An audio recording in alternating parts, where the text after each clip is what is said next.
분들, 앞뒤에 계신 분들 보시며 인사하겠습니다. 사랑합니다. 축복합니다. 사랑합니다. 축복합니다. 이 명절이 되게 연휴가 길었지 않습니까? 뭐든 시작도 중요한데 끝도 중요하죠. 잘 모였다가 싸우고 끝나는 경우들도 있고, 연휴 기간 동안 또 사건 사고가 생기기도 하고, 보통 여러분들은 안 그런지 모르겠지만 앞에 있는 저와 저 뒤에 있는 조상혁 목사는 연휴 끝에 병원을 다녀왔습니다. 각각 이유는 다른데 병원을 가서 약을 타오고 있고요. 어제는 우리 성한 선생님이 교회 앞에서 교회 이끼에 미끄러져 가지고 손가락이 골절돼서 내일 병원 가서 수술을 해야 된다고 합니다. 혹시 또 연휴 기간 동안 아프시거나 다치신 분들 계시지 않나 걱정돼서 말씀을 먼저 드리고요. 긴 연휴 다시 이제 일상으로 돌아왔는데, 또 일상의 시간들 속에서도 또 하나님의 지키심과 보호하심과 은혜 가운데에서 건강하게 또 주어진 일들을 잘 감당하시기를 바라겠습니다. 명절 연휴가 언제부터 시작했죠? 연휴 기간이 10월 3일입니다. 그렇죠? 10월 3일이 무슨 날이죠? 개천절입니다. 개천절을 한자를 그대로 풀어보면 하늘이 열리는 날이 개천절입니다. 하늘을 여는 날, 개천절이죠. 그날을 우리가 국경일로 정하고 있지 않습니까? 개천절을 국경일로 정한 거 보면 우리 민족은 오래전부터 이 하늘을 보는, 하늘이 열린다는 걸 하늘을 봐야 알 수 있으니까요. 하늘을 보는 어떤 것에 좀 민감해 있고, 우리가 좀 더 의미를 많이 부여한다면 우리 민족은 어떤 하늘을 보는 영적인 DNA를 가지고 있다, 이렇게까지도 설명할 수 있을 것 같습니다. 강화도에 가면 만이산이 있는데, 만이산 위에 옛날에는 그걸 첨성대라고 했는데 지금 찾아보니까 참성단이라고 하더라고요. 참성단이라는 데가 있는데 거기도 당군이 하늘을 향해서 제사를 드리는 제단이라고 알려져 있죠. 그러니까 이 하늘을 바라보고 하늘의 문이 열리는 것들. 근데 성경에도 보면 하늘의 문이 열리는 순간들이 종종 많이 나옵니다. 예수님이 요단강에서 세례를 받을 때, 세례를 받고 올라오자 하늘에서 비둘기와 같은 성령이 임하여 주시고 하나님의 말씀이 들렸습니다. 그러니까 예수님의 사역이 이제 공적으로 선포되는 그 순간에 하늘의 문이 열리고 성령이 부어지고 하나님의 음성이 들려졌던, 하늘의 문이 열렸던 사건 중에 하나죠. 오늘 우리가 읽었던 본문, 구약성경에도 나오는데 그 중에 대표적인 사건이 오늘 본문입니다. 야곱이 도망자로 도망치다가 베델이라고 하는, 원래 이름은 루스인데 베델이라고 하는 곳에서 경험했던 사건. 형 에서를 피해서 도망치죠. 하란으로 도망가다가 이제 어디 여관에 어디 숙소에 머물 겨를이 없이 그냥 노상에서 잠깐 자고 가려고, 빨리 도망가려고 노상에서 노숙을 하게 됩니다. 그러면서 꿈을 꾸게 되는 거죠. 오늘 우리가 읽었던 말씀에 보면 10절부터 15절까지 그 꿈에 대한 이야기가 되죠. 꿈에서 이제 하늘에 이르는, 땅에서부터 하늘에 이르는 사닥다리를 보고 그 사닥다리를 천사들이 오르락내리락 하는 것을 봅니다. 그리고 그 사닥다리 끝에 하늘의 문이 열리고 그 위에 계신 하나님을 보게 되죠. 하나님의 음성을 또한 듣게 됩니다. 야곱이 꿈에서 깬 다음에 매우 놀라면서 이렇게 고백합니다. 16절과 17절인데 같이 한번 다시 읽어보도록 하겠습니다. 16절과 17절, 야곱의 놀람과 야곱의 고백을 한번 보면 좋을 것 같습니다. 16절입니다. 시작. 야곱이 잠이 깨어 이르되 여호와께서 과연 여기 계시거늘 내가 알지 못하였도다. 이에 두려워하여 이르되 두렵도다. 이곳이여 이것은 다름 아닌 하나님의 집이요 이는 하늘의 문이로다 하고, 여기 보면 야곱이 잠이 깨어서 깜짝 놀랍니다. 그리고 17절에는 두려워하기까지 합니다. 그러면서 뭐라고 말하냐면 여호와께서, 하나님이 여기 계시는데 내가 몰랐구나. 예전에 제가 야곱 설교할 때 이 부분을 뭐라고 말씀드렸냐면, 그 이전에 야곱의 하나님에 대한 믿음과 이해는 지방신 같은 거였습니다. 그가 살고 있었던 그 마을, 그 지역에서 계신 하나님. 그런데 이 경험을 통해서 하나님이 거기만 계신 분이 아니라 어디에든 계시는 분이구나 라고 하는 하나님에 대한 이해와 깨달음이 확장되는 순간이죠. 여기에 있구나.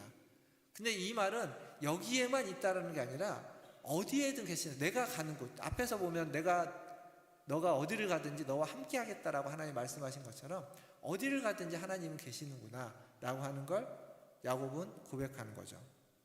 그리고 17절에 이곳은 하나님의 집이요 이는 하늘의 문이다 라고 지금 고백하고 있습니다. 하늘의 문이 열렸고 그 하늘의 문을 통하여서 그는 하나님을 보았고 하나님의 음성을 들었던 것입니다. 우리도 하늘의 문이 열리는 순간 야곱이 했던 이 고백처럼 또 야곱이 느꼈던 이런 느낌을 하늘의 문이 열리는 순간에 우리도 할 수 있고 받을 수 있을 거다, 고백할 수 있을 거다라고 믿습니다. 그렇다면 우리의 삶 가운데 하늘의 문이 열리는 순간은 언제이고 왜 하늘의 문이 열리고 어떻게 그러한 순간들을 맞이하고 또 그러한 순간들을 만들고 그 순간에 반응할 수 있는지 오늘 같이 좀 생각해 보려고 합니다. 성경의 시작은 태초에 하나님이 천지를 창조하시니라 라고 시작합니다. 천지, 하늘과 땅이죠. 그러니까 하나님은 태초에 하늘과 땅을 창조했습니다. 그러니까 우리가 살고 있는 이 세상은, 하나님 만든 세상은 크게 보면 하늘과 땅으로 되어져 있습니다. 그리고 사람에게 그 땅을 다스리라고 했습니다. 생육하고 번성하여 땅에 충만하라. 그리고 모든 생물을 다스리라. 그러니까 땅을 다스리라 라고 했습니다. 하늘을 다스리라고 하지는 않았습니다. 땅을 다스리라고 했습니다. 그리고 그렇게 충만하고 번성하고 다스리기 위해서 하나님은 사람을 하나님의 형상으로 만들었습니다. 하나님의 형상. 근데 이 하나님의 형상이라는 말을 조금 다른 말로 바꾸어서 이해를 해보면 하늘의 형상이라고 볼 수 있습니다. 하나님은 하늘에 계시는 분으로 성경 묘사되고 있기에 그렇게 얘기할 수 있어요. 지금 무슨 얘기를 하는 거냐면 하나님이 하늘과 땅을 만들었고 땅을 사람이 관장하게 하셨는데 이 땅을 관장하는 사람을 하늘의 형상, 하나님의 형상으로 만들어 줌으로써 하늘과 땅을 연결시켜주는 매개체가 인간이 되었다는 겁니다. 하나님과 땅, 당연히 피조물과 창조주죠. 그 사이에 창조물이면서도 피조물이면서도 창조주와 피조물을 연결해주는 그러한 역할, 그러한 통로를 하는 게 인간이다라는 거죠. 그게 하나님의 형상으로 지음받았다고 하는 것의 또 다른 의미입니다. 성경에 보면 대부분의 이야기는 다 땅의 이야기들입니다. 이 땅에서 어떤 일이 벌어지고 어떤 사건이 생기고 그것들을 어떻게 하나님을 믿는 백성들이 헤쳐가는지, 때로는 실패하고 때로는 이겨내고 하는 이야기들이죠. 그런데 그 중에 가끔 종종 하나님이 하늘의 문을 열고 강림해서 사람들에게 자신을 보여주는 사건들이 있다라는 겁니다.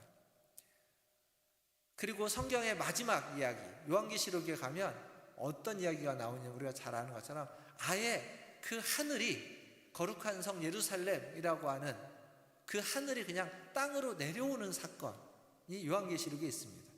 그 하늘과 땅이 구분되어져 있는 상태로 있다가 종종 하늘의 문을 열고 하나님이 내려오셔서 땅에 있는 자들에게 하늘을 보여주고 하늘에 대한 이야기를 해주는 수준에 있다가 마지막 때에 가면 아예 하늘이 땅으로 내려와 버립니다. 하늘과 땅의 구분이 사라져 버리게 되는 거죠. 결국 하늘과 땅이 하나가 된다라는 겁니다. 그러한 어떤 완성된 때를 바라보면서 하나님은 반복해서 자신을 사람들에게 보여주십니다. 그때마다 하늘의 문이 열리는데 오늘 하늘의 문이 열리는 성경에 있는 몇 장면, 우리가 이제 베델에서의 장면을 먼저 앞에서 간단하게 봤지만 그 장면을 포함해서 몇 장면을 좀 살펴보면서 이것이 어떤 의미를 가지고 있는지 생각해 보려고 합니다. 먼저 베델을 조금 더 이야기하면 베델에서 야곱은 도망자였습니다. 그러니까 형 에서를 피해서 살기 위해서 도망치고 있는 거죠. 그 도망자에게 하늘의 문이 열렸습니다.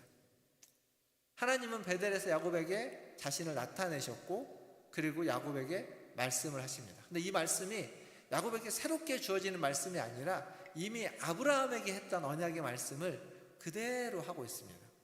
나는 너의 조부의 하나님이다. 아브라함의 하나님, 이삭의 하나님이다. 이렇게 이야기합니다. 그리고 너는 복의 통로, 복의 근원이 될 것이다. 복이 될 것이다 라고 이야기합니다. 그리고 내가 너와 함께 하겠다. 그게 13절, 14절, 15절입니다. 우리가 읽었던 본문. 그러니까 그 아브라함에게 했던 그 언약, 이건 다 아브라함에게 했던 얘기거든요. 그걸 그대로 야곱에게 반복하면서 그 언약을 따라서 그 언약을 믿고 살아라 라고 지금 격려하고 위로하고 인도하고 있습니다. 즉 하나님은 자기의 백성이 하나님의 언약을 따라 살도록 격려하고 독려하고 끌기 위해서 하늘의 문을 여시고 말씀하신다라는 겁니다. 내가 누군지 알아라. 내가 너와 함께 한다. 내가 누군지 알아라. 너는 나의 백성이다. 내가 누군지 알아라. 너는 복의 근원이다. 우리의 정체성을 다시 확인시켜 주면서 내가 이 말씀대로 너와 함께 할 것이다. 그 언약을 따라 너희도 살아라 라고 격려하고 독려해 주시는 거죠. 그리고 또 하나님은 언제 하늘의 문을 열고 나타나시냐면 이 똑같은 패턴이 이 모세에게도 등장합니다. 모세가 이스라엘 백성을 출애굽시켜서 광야로 갑니다. 그 광야에서 모세가 시내산에 올라가게 되죠. 근데 시내산에 올라가기 전에 이미 하나님이 모세에게 말씀하십니다. 너희를 제사장 나라로 삼으려고 내가 너희를 출애굽시켰다.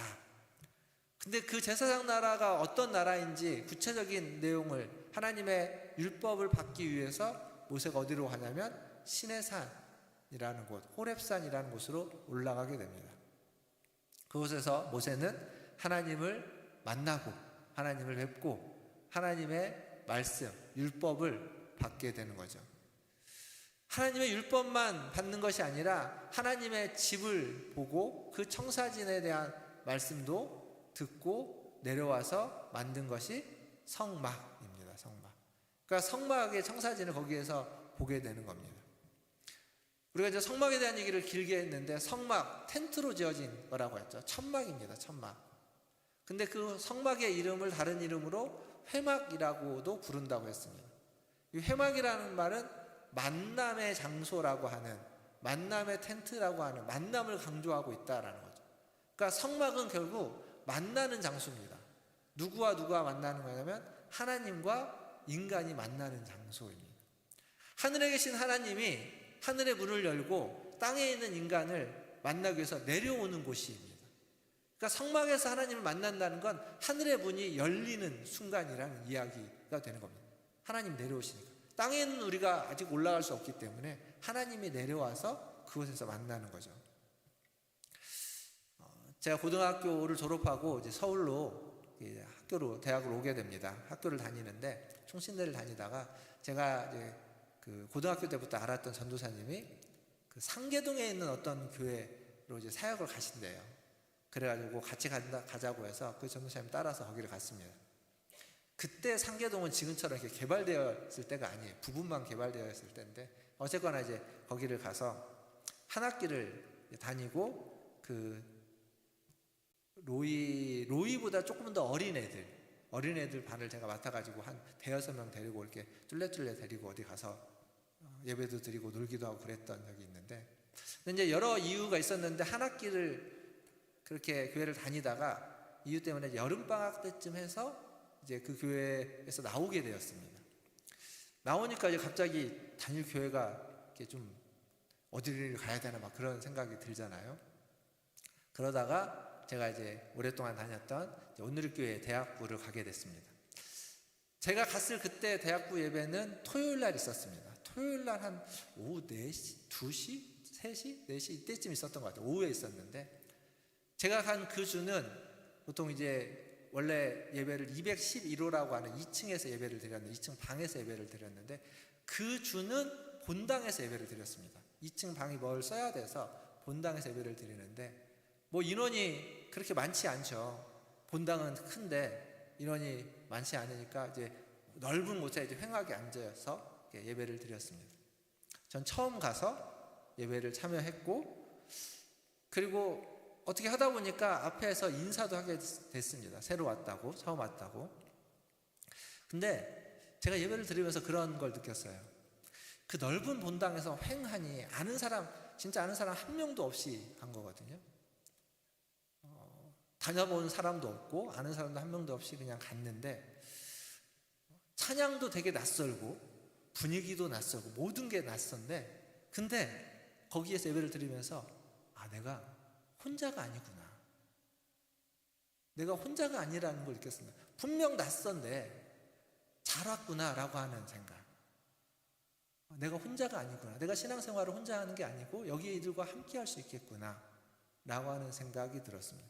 그래서 감사의 기도를 드렸고 바로 등록을 했죠. 이제 주일날 교회 등록을 하고, 그리고 대학부도 등록을 하고, 오랫동안 그곳에서 다녔습니다. 제가 이제 사역을 나가기 전까지 그 교회 대학부를 같이 섬겼는데, 그러니까 하나님은요, 하나님의 백성들이 어떻게 살아가야만 할지를 깨닫게 해주십니다.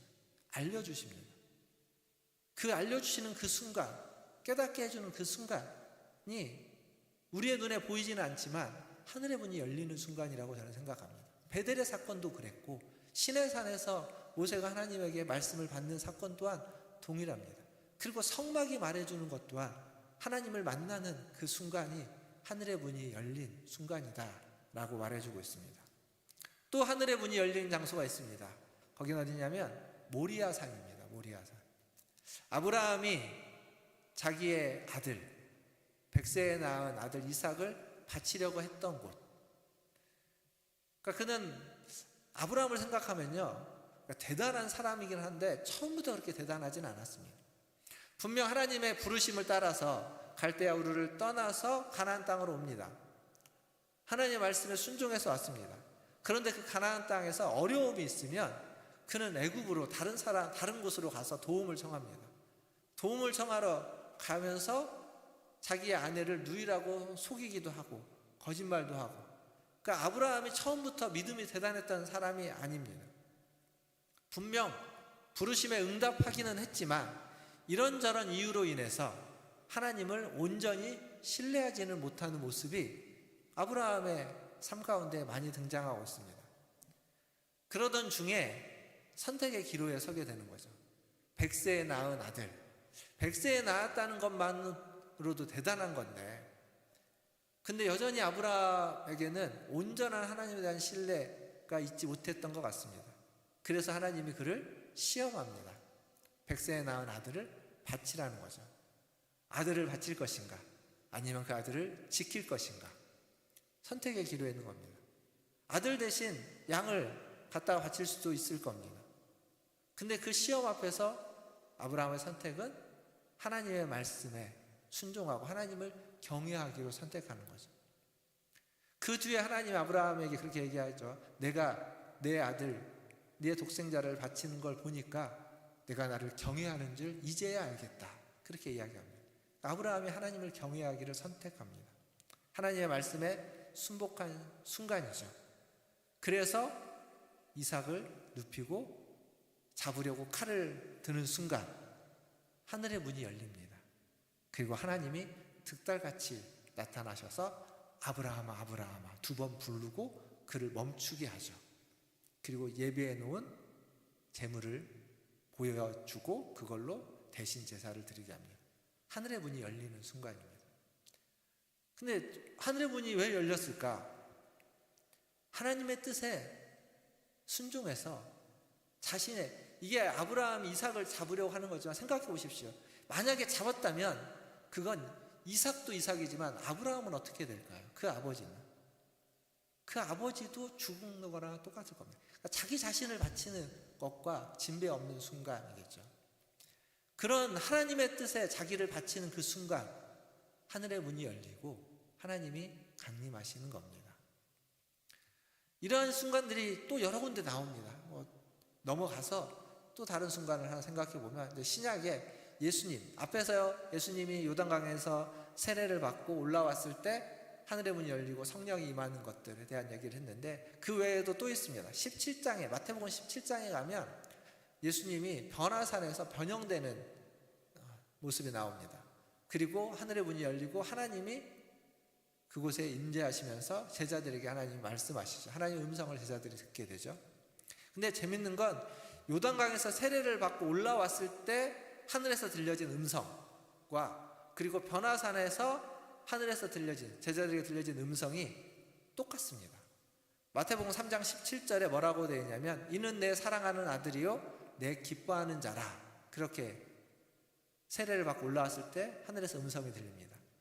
그리고 마태복음 17장 5절을 보면 변화산에서도 소리가 납니다. 한번 읽어보겠습니다. 17장 5절 시작. 말할 때 호련히 빛난 구름이 그들을 덮으며 구름 속에서 소리가 나서 이르시되 이는 내 사랑하는 아들이요. 아멘. 여기 이제 하나가 더 있죠. 너희는 그의 말을 들어라. 그러니까 그 앞에서 제자들이 말을 했거든요. 여기가 좋사오니 하나는 이제 주님을 위하여, 하나는 모세를 위하여, 하나는 엘리야를 위하여 초막을 짓고 있겠습니다 라고 말할 때 구름이, 하늘의 문이 열렸다는 얘기입니다. 구름이 임해서 그들에게 하나님이 말씀하시는 거죠. 이는 내 사랑하는 아들이요 내 기뻐하는 자라. 그러니까 너희는 그의 말을 들어라. 이렇게 되고 있습니다.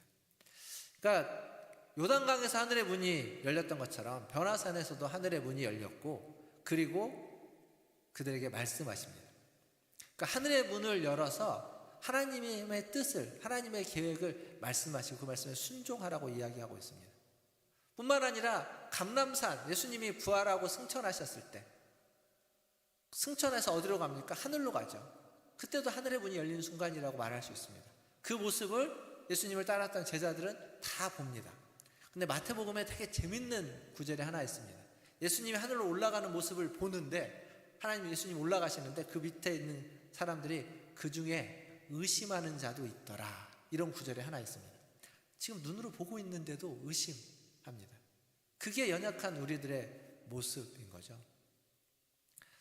야곱에게는 베델, 그리고 아브라함에게는 모리아산, 모세에게는 시내산, 예수님은 요단강, 변화산, 그리고 감람산 이런 데에서 하늘의 문이 열리는 것들을 경험했습니다.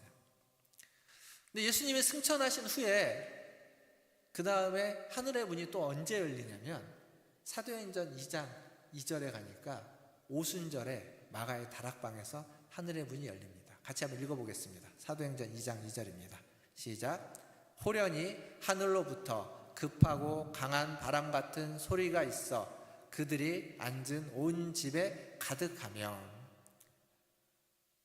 하늘의 문이 열리고 호련히 급하고 강한 바람 같은 소리가 그들에게 임하여서 가득 차고 그들이 성령의 말하게 하심을 따라 말하게 됩니다. 성령이 하늘의 문을 열고 그들에게, 제자들에게, 믿는 자들에게 임하고 있다라는 거죠. 사랑하는 성도 여러분, 지금도 하나님은 하늘의 문을 여시고 우리에게 은혜를 주시는 줄 믿습니다. 오늘 우리에게 하늘의 문은 어떻게 열릴 수 있을까? 어떻게 하면 그것을 경험할 수 있을까? 히브리서 13장에 있는 이 말씀을 통해서 좀 결론을 맺어볼까 합니다. 히브리서 13장 15절과 16절은 이렇게 이야기합니다. 먼저 15절만 먼저 읽겠는데요. 같이 읽어보겠습니다. 15절입니다. 그러므로 우리는 예수로 말미암아 항상 찬송의 제사를 하나님께 드리자. 이는 그 이름을 증언하는 입술의 열매니라. 아멘. 사랑하는 성도 여러분, 하나님은 지금도 하늘의 문을 여시고 우리에게 다가오십니다. 언제? 여기 있는 것처럼 진심으로 우리가 하나님을 향하여 찬송의 제사를 드릴 때 하늘과 땅이 연결되는 겁니다. 하나님이 그 찬양 가운데 임재하십니다. 찬양이 하늘과 땅을 연결해주는 사닥다리 역할을 해준다는 겁니다. 그래서 우리는 하나님을 경험하고 하늘의 문이 열린 것을 느끼고 그것을 사모한다면 찬양의 제사를 여러분의 삶 가운데 끊임없이 찬양이 울려 퍼져야 되는 줄 믿습니다. 찬양은 하늘의 문이 하나님의 집이 되는, 그러니까 우리가 있는 그곳이 하나님의 집이 되고 우리가 있는 곳이 하늘의 문이 열어서 하나님이 임재하는 곳이 되는 거예요. 그래서 저는 여러분의 가정이 하늘의 문이 열려져 있는, 하늘의 문이 열린 곳이 되면 좋겠습니다. 그리고 여러분이 일하는 직장이, 여러분이 몸담고 있는 교회가, 그리고 여러분이 살고 있는 동네에도 하늘의 문이 열리는 그러한 은혜가 있기를 주님의 이름으로 축복합니다. 하나 더 이제 16절을 보겠습니다. 히브리서 13장 16절 같이 한번 읽어보겠습니다. 시작. 오직 선을 행함과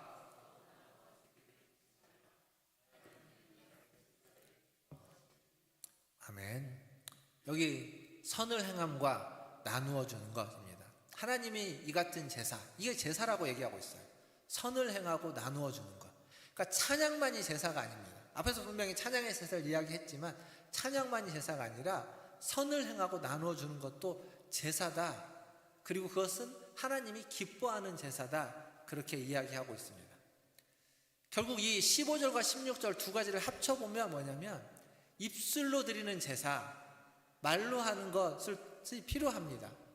그렇게 하나님을 찬양하면서 하늘의 문이 열려지고 하나님을 경험할 수 있습니다.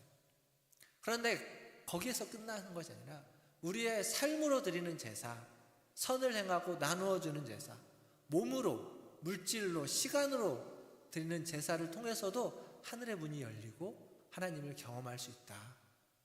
하나님이 그것을 기뻐하신다. 그렇게 이야기해주고 있습니다. 말씀을 맺겠습니다. 야곱은 광야에 가면서 그 차가운 돌베개 위에서 하늘의 문이 열리는 것을 보았습니다. 그는 도망자 신세였지만 하나님은 그에게 하늘의 문을 열어주셨습니다. 사랑하는 성도 여러분, 내가 지금 어떤 형편에 처해 있든지 내 상황이 어떠하든지 우리는 하늘의 문을 열 수 있습니다. 아니, 우리가 여는 게 아니죠. 하나님이 그런 우리를 보고도 하늘의 문을 열어주십니다. 우리가 하나님의 자녀이기에 쫓겨가고 도망치고 숨고 싶은 그때에도 하나님은 하늘의 문을 여시고 여러분에게 다가오시고 말씀하시고 복을 주시는 줄 믿습니다. 우리가 해야 하는 것은 어떤 순간이든 그 순간에 히브리서 말씀처럼 하늘과 교통하려면, 하늘의 문을 열고 그 하나님을 맞이하려면 전심으로 하나님을 찬양하는 것, 찬양의 제사를 드리는 것, 선을 행하고 나누어주는 섬김을, 이웃을 사랑하는 일에 힘쓰는 것, 그 순간이, 그러한 일을 할 때에 하나님이 임재하시고 하늘의 문을 여시고 하나님이 강림하시고 그곳이 베델이 되고 그곳이 모리아산이 되고 그곳이 시내산이 되며 그곳이 요단강이고 그곳이 변화산이 되는 줄 믿습니다.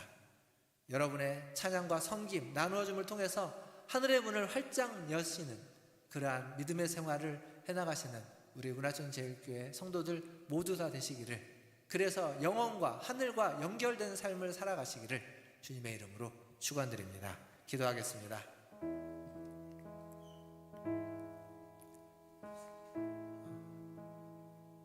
하나님과 함께 살아가는 건 하나님과 이어지는 겁니다.